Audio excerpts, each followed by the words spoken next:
इसका पहला चैप्टर देख लेंगे, accounting for partnership firms, fundamentals. Partners वो पर्सन होते हैं जो आपस में बिजनेस करने के लिए सहमत होते हैं और आपस में प्रॉफिट एंड लॉसेस को शेयर करने के लिए सहमत होते हैं। ये पार्टनर्स आ जाएगा। सेकंड में आ जाएंगे पार्टनरशिप। पार्टनरशिप में वो पर्सन जो आपस में प्रॉफिट एंड लॉस को शेयर करने के लिए रहते हैं। आपस में पार्टनर्स के बीच में जो रिलेशनशिप होता है, मतलब कि प्रॉफिट एंड लॉसेस को आपस में बांटते हैं, यही पार्टनरशिप हुआ पार्टनरशिप के अकॉर्डिंग। फिर देखेंगे पार्टनरशिप डीड। पार्टनरशिप डीड में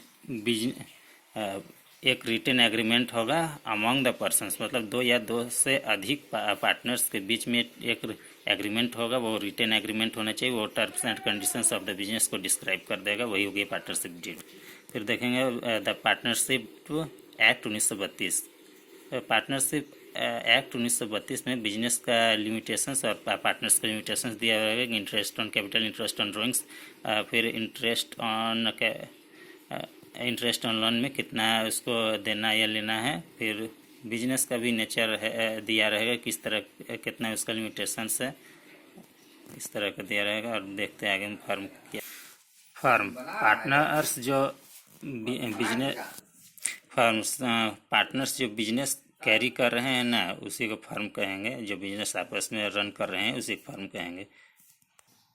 कैपिटल, कैपिटल वही जो पार्टनर्स बिजनेस में कैपिटल लगाते हैं, और कैपिटल फिक्स या फ्लक्चुएटिंग हो सकता है। आगे देख profit sharing ratio. Profit sharing ratio वो रेशियो है जिसमें पार्टनर्स एग्री सहमत हो जाएंगे अपने प्रॉफिट और लॉसेस को आपस में बांटने के लिए। डीड में रहेगा किस प्रकार का रेशियो है, ठीक है। आगे देख लेंगे no partnership deed in a firm. Profit share losses equal रहेगा, प्रॉफिट शेयरिंग रेशियो इक्वल रहेगा।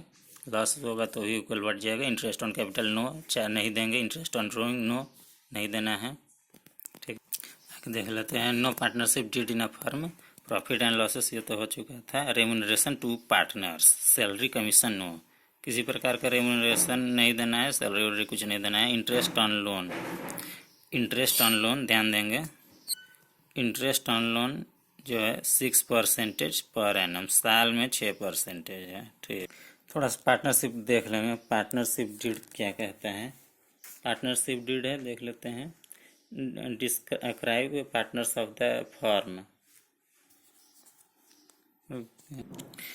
Description of the partnership firm, nature describe and address of the partners. इसमें हो जाएगा डिस्क्रिप्शन ऑफ द पार्टनर्स में nature, description and address of the firm. Description of the firm, name and address of the firm. Description of the firm में name and address of the firm. Principal place of a business, address of the principal place of business. Principal place of business, address of the principal place of the business. Nature of the business, nature of the business that the firm shall carried on.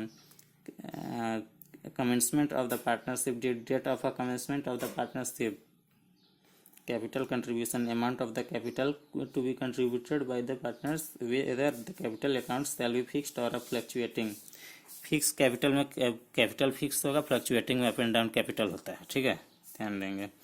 Business का nature क्या है, business की limitations, partners की limitations, यही सब partnership deed में दिया रहेगा। इंटरेस्ट ऑन कैपिटल, अगर पार्टनरशिप डीड में जितना देगा उतना देगा। इंटरेस्ट ऑन लोन जितना रहेगा पार्टनरशिप डीड में 6%, 10% देना है। प्रॉफिट शेयरिंग रेशियो जितना पार्टनरशिप डीड में 3:2:1 जिस तरह का रेशियो रहेगा उतना।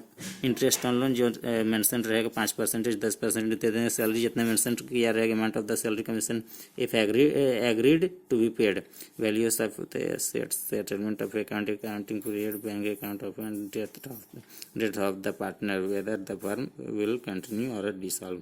पार्टनर के डेथ होने पर whether the firm will continue or dissolve, अगर रहेगा जैसा रहेगा पार्टनरशिप डीड में वैसा ही हो जाएगा, सिंपल सी बात है। ध्यान देंगे द पार्टनरशिप एक्ट 1932 में ये एक्ट पास हुआ था। कंपनीज एक्ट जो है 1956 में पास हुआ है।